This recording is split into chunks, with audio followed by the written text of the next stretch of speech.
Kaleja. It's not a movie. It's one of the divine plan of Lord Shiva to transform human beings. It's a bridge between entertainment and spirituality.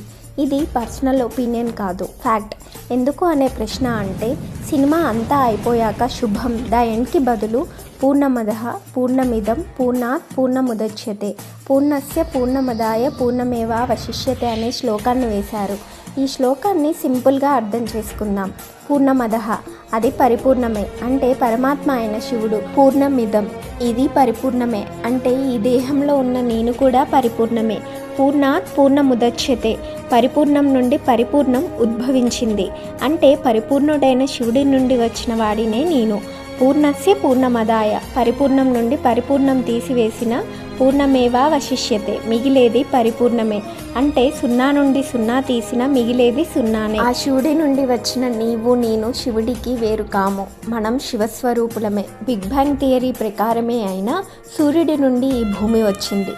భూమి నుండి మనం indirectly we are form of sun. బేసిక్గా అయినా sun నుండి వచ్చిన D vitamin మనలో ఉంది అంటే ఇట్స్ పార్ట్ ఆఫ్ అస్.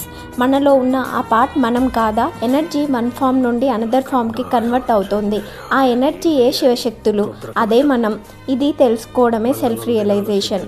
మన సనాతన ధర్మం వేదంపై ఆధారపడి ఉంది. ఆ వేదం యొక్క సారం వేదాంతం.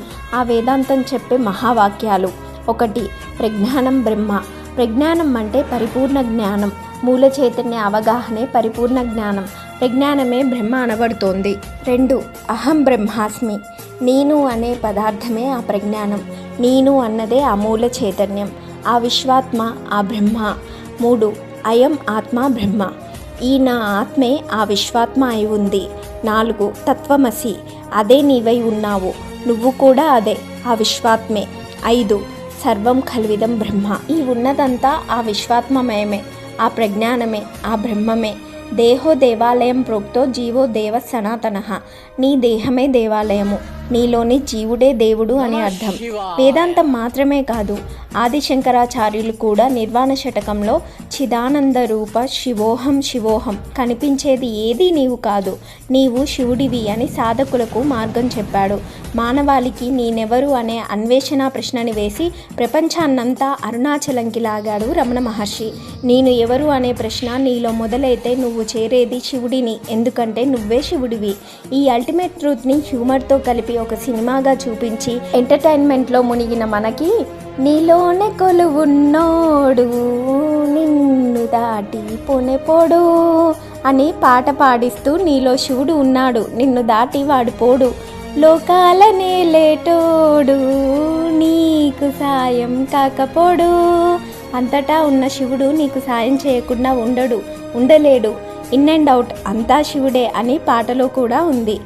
రక్తజ్వాల జటాధరం శశిధరం రక్తాంగ తేజోమయం హస్తే శూల కపాల పాశఢమరుం లోకస్య రక్షాకరం నిర్వాణం శునవాహనం త్రినయనం ఆనంద కోలాహలం వందే భూత పిశాచ నాథవటుకం శ్రీహి క్షేత్రస్య పాలం శివం. ఈ శ్లోకం కూడా ఖలేజాలో చివర్లో వాడారు. క్షేత్రపాలకుడైన శివుడు రక్షణా ధర్మాన్ని భక్తిపూర్వకంగా చెప్పారు. దేవుడు మొదటి లక్షణం ఆపదలో ఉన్నవారిని ఆదుకోవడం. శివుడైనా విష్ణువు దశావతారాలైనా అమ్మవారి అవతారాలైనా చేసినది అంతా రక్షణనే, మంచిని రక్షించడమే. అదే అల్లూరి సీతారామరాజు క్యారెక్టర్లో ఉంది. మనం కూడా మనలోని శివుడి శక్తిని మంచికే వాడాలి. ఈ క్యారెక్టర్లో ఇంకో అద్భుతం ఏంటి అంటే నేను దేవుడిని అని సరదాగా చేసే హ్యూమర్ ఉంటుంది, కానీ నేను మాత్రమే దేవుడిని అనే ఫాల్స్ ఈగో ఉండదు. అది చాలా ముఖ్యం. ఈ జ్ఞానం ఉండొచ్చు కానీ అది అహం అయితే ప్రమాదం. సిద్ధ క్యారెక్టర్ సీతారామరాజులో సాక్షాత్తు శివుడినే చూస్తుంది. ఎంతలా అంటే ఒకవేళ తనలో శివుడు లేకపోయినా సాక్షాత్తు శివుడే వచ్చి తీరాల్సిందే, అంత బలమైన భక్తి తనది. గురువు చెప్పాడు తను దేవుడు అని, వేరే ప్రశ్న లేదు, తను దైవమే. అలానే మన గురువులు మనకి చెప్పారు మనలోనే దైవం ఉంది, అంతే బలంగా నమ్మాలి. ఇన్ని సైలెంట్ మెసేజెస్ హ్యుమానిటీకి ఇస్తూ నవ్విస్తూ ఉన్న అద్భుతం అది. అందుకే it's not a movie, it's one of the divine plan of lord Shiva to transform human beings. It's a bridge between entertainment and spirituality. ఓం నమః శివాయ. శివోహం. శ్రీమాత్రే నమః.